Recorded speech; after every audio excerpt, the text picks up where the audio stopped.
Welcome back to Real House DIY. Today I'm going to show you how to install this brand new Panasonic bath fan. It's replacing this Braun fan, and it's a huge upgrade. It's got the DC motor for the fan, you have the heat, LED module with a night light. We'll take a look at the unboxing and all the features, do the installation, show you the duct and electrical hookup. And this Panasonic Whisper version, this is nice and quiet. We'll get a demonstration and we'll see how it works. If you haven't been following my bathroom renovation project, take a look at my channel, have a playlist with all the videos, and don't forget to hit the like button, it'll help me out. When you're thinking about placement of a bath fan, either center it in the room or put it a little bit closer to the shower or bathtub area. The closer it is to the shower or bath area, that means the more steam you'll be able to pull out and exhaust from the house. Versus if you have it closer to a door, it's going to be pulling more air straight from the door, and then steam is going to stay in this area over here. For this small bathroom, it doesn't really matter the placement because the bathroom is so small. So we've centered in the room here. If you recall from the other videos, we've added 2 feet onto the bathroom over here. So for installation of the new bath fan, it's going to be 1 bay over right about here. It's going to be recentered in the room, and we'll have 5 feet on this side, 5 feet on that side. I'll be just a little bit closer to the bath and shower area. Actually, I can't move it any closer because the next bay over between the joists, I actually have a vent pipe running straight between those 2 joists. I don't want to have to redo that. And then any further over, it'd be right above where we're going to have shower doors. So what I'll do, I can install the new bath fan right here, leave the old one in place for now just so I have the light. Then up in the attic, I'll wire up the new fan, and then I'll remove the old one. Here's a new bath fan we've decided to install. Direct replacement for what we have now, which is the fan, the heater, and the light. This one also has a night light, which we probably won't use. This one's the Panasonic Whisper Warm. It's a high-end bath fan. Let's take a look. Here's the mount, which is designed in such a way that you can install it from inside the room without direct access up in the attic. Here's the grill, which is very nice and streamlined, especially compared to a Braun, which has a big bump in the bottom of it, which accommodates the light bulb. This one uses an LED module, so if you ever need to replace the LED, which you probably won't, it's just 1 screw, get the module out, and the wiring. And the thing about this being an enclosed LED module, the best part about it, you're never going to have any bugs or debris getting inside this bulb cover. Here you can see the fan, the heat fan. This one has the exhaust and the electrical connection both on the same side. Gets installed like this up into the ceiling. This lip here is going to touch the bottom edge of your drywall. You have your standard 4-inch connection for the duct. And you can see you have the option, change the setting, 50, 80, or 110 CFM for the fan speed. So first thing we have to do is take off this panel right here. There's a screw and a connector to remove.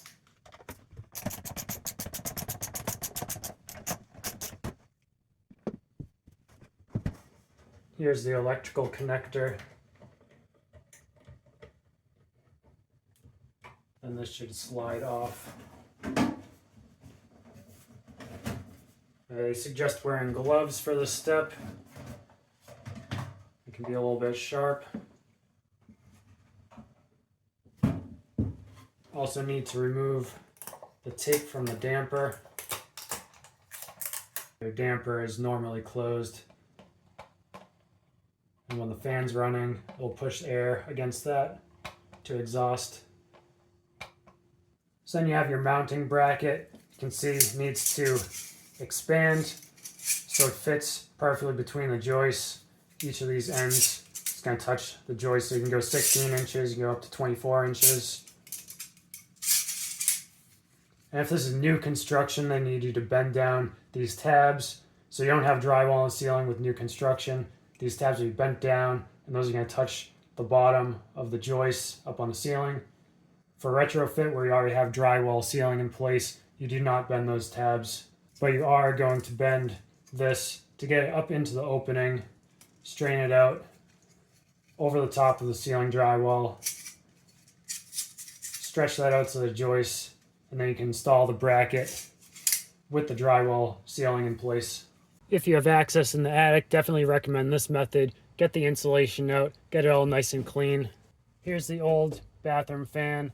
As I said, I'm going to mount the new one bay over between these joists. So I'll get this generally in place here. I can easily see the top plate from the two walls, so I can get this perfectly centered. So I have 60 inches. I want it centered at 30 inches.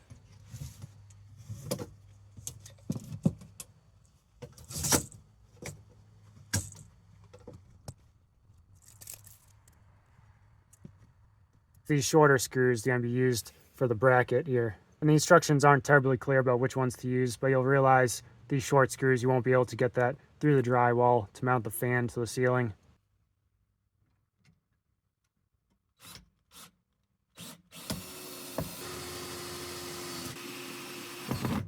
So now we have the bracket installed. We have to cut out a section of the drywall. Calls for about 10.5 inches for the width. I'm going to aim for it to be centered. And then we need this full length here. It's about 16 1/8 inches.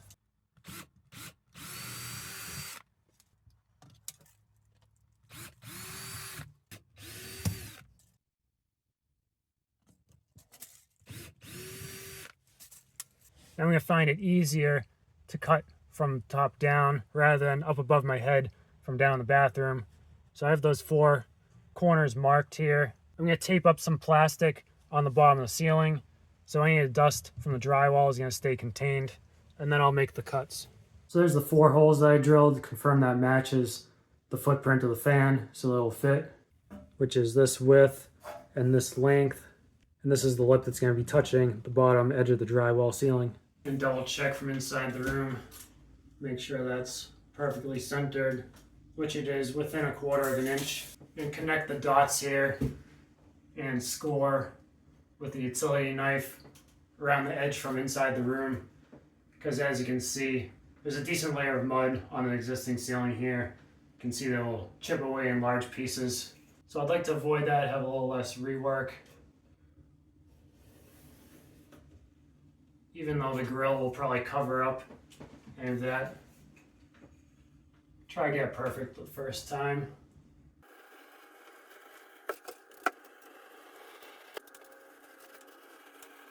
Next I'll hang up some plastic, collect the dust inside, have it hanging down a little bit so when I'm cutting from up in the attic, it won't poke down too far and break the plastic.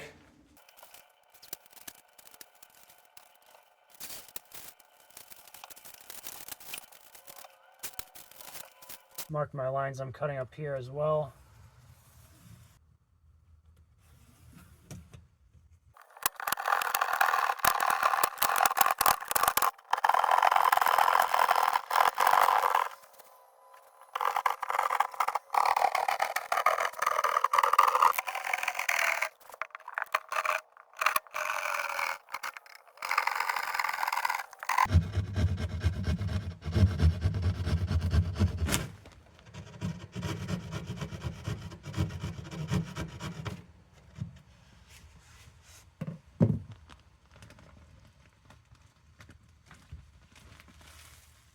You can see the plastic contained all the dust. I can vacuum that up now.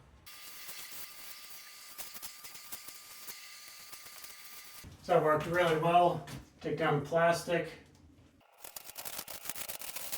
These edges mostly nice and clean. So this is the point where if you're doing the retrofit and don't have access up in the attic, you make your connections for the duct and electrical right here.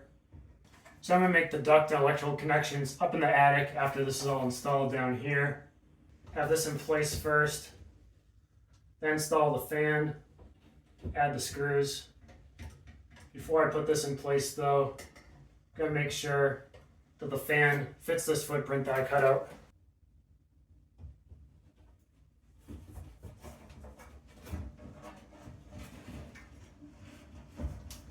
That's a perfect fit. Next, get the exhaust and electrical adapter into position. Then the fan enclosure is going to go next. It's going to slide up, connecting to the adapter.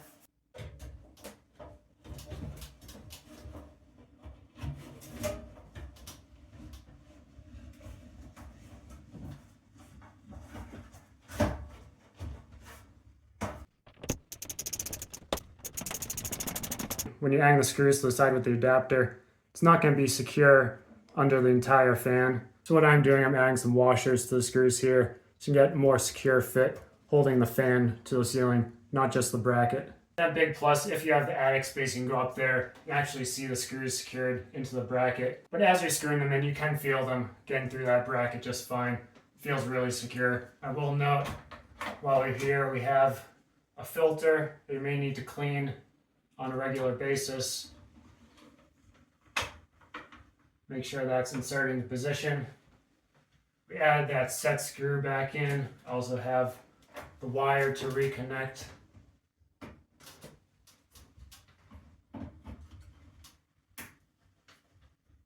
From the fan to that adapter.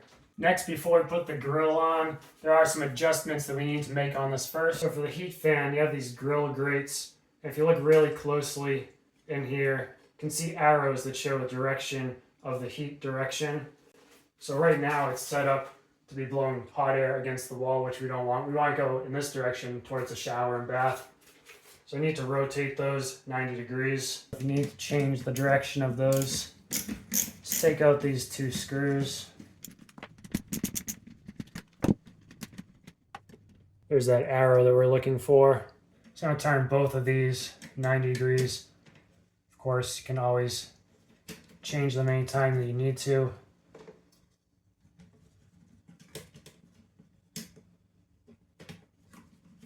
Put that cover back on.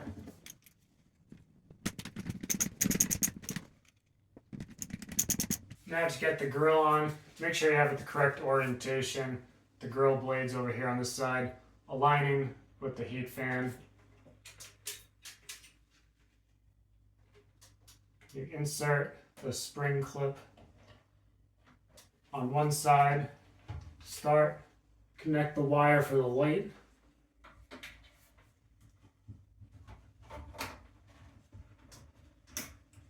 If you needed to adjust the fan speed, right now mine's set to 80. You can change that right here, set to 50, 80, or 110.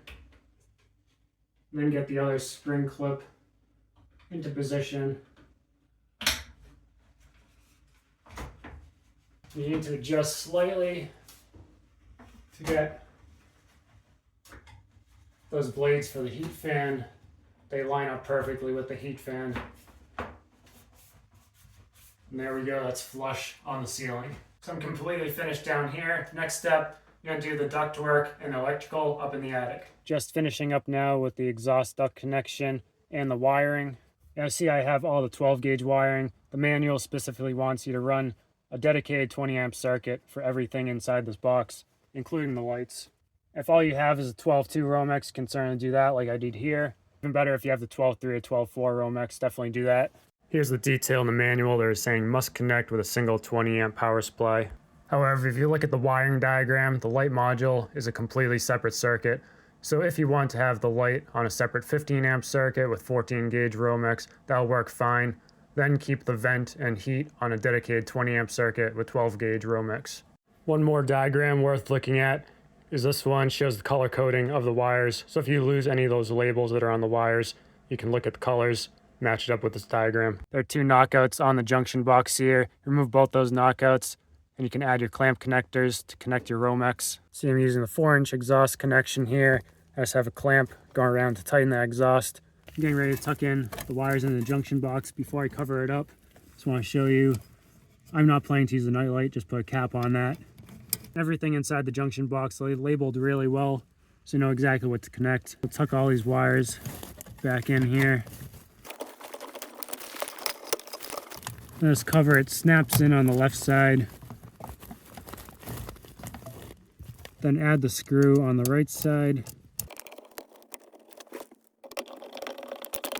And finally get this sealed up really well.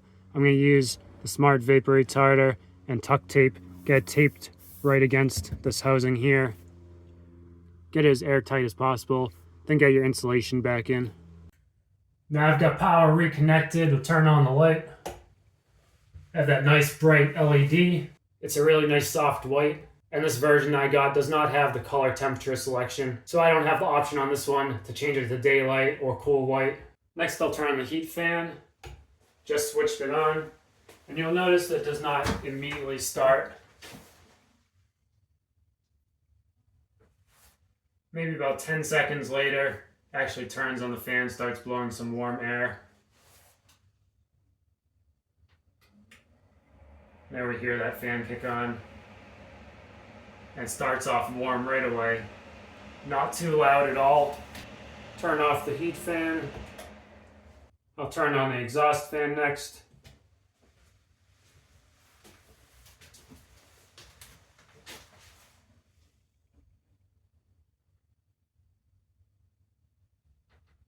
Again, just like the heat fan, maybe about 10 seconds for that to start exhausting. With the DC motor, you have a nice gradual spin up.